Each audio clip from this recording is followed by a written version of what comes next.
Welcome back to plant respiration. Today we will discuss the last phase of the step 3 of aerobic respiration, the electron transport chain. It is commonly abbreviated as ETC.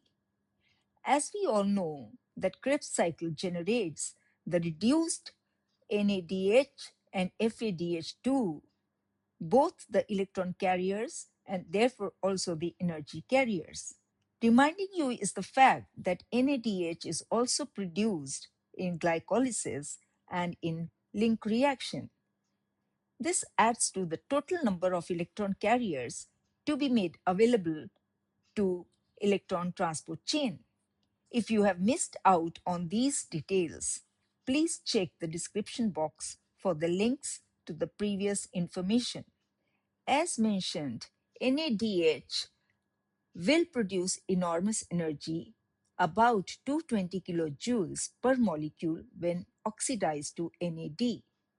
If this reduced molecule is not oxidized in a stepwise manner, the energy carried in it will be wasted. Therefore, multi-step release of energy is important and it occurs through electron transport chain. The process is accompanied by translocation of protons across the inner mitochondrial membrane through a series of multi-enzyme complexes that remain embedded in the inner mitochondrial membrane.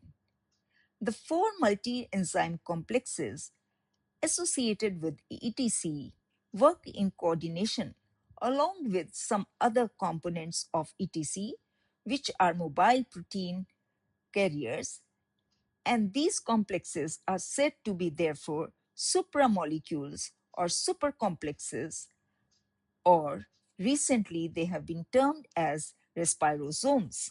So, electron transport chain is said to be formed of four different respirosomes. The ATP production occurs towards the end of electron transport chain in response to the proton created across the inner mitochondrial membrane. This ATP production is different from that seen in glycolysis and link reaction and in the Krebs cycle, which is through substrate level phosphorylation, but here it is oxidative phosphorylation. The image shows complex 1. You can see the movement of 2 electrons in complex 1. Please note the cofactors FMN and 6 FES centers. Also note that NADH is oxidized to NAD. Mark the movement of protons, their translocation from mitochondrial matrix to the intermembrane space. As a result, matrix becomes negatively charged and the space is positively charged. Reduced ubiquinone in the form of UQH2 is also seen associated with the complex. So the complex 1, NADH dehydrogenase, can be said to be a proton pump because it will pump 4 protons during the oxidation reduction process. Let us look at the complex 2, succinate dehydrogenase. Remember, we had referred to this before in Krebs cycle, and I had told you that this is the only enzyme of Krebs cycle which is located in the mitochondrial membrane. Now, it is clear that why this enzyme is odd one out in Krebs cycle, because it is also part of the second complex of electron transport chain. The enzyme complex oxidizes succinate to form fumarate. It removes 2 electrons from FADH2 and transfers them to UQ, again reducing it to UQH2. The cofactors are FAD and 3 FES centers.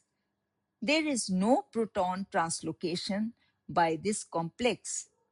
Hence, this complex does not add to the proton gradient. Also, this complex is the smallest amongst the four complexes of electron transport chain. Let us remember that two electrons are transported by complex 1 to UQ, and similarly, two electrons are transported to UQ by complex 2. We must also look at the slide and understand another important feature here in the complex 2. Let us look at the slide and see that there is, in addition to complex 2, one protein molecule which is not said to be part of the complex but is associated with it. It is cytochrome B. It checks the formation of ROS, or the reactive oxygen species. The second complex has a site where the cytochrome B can bind.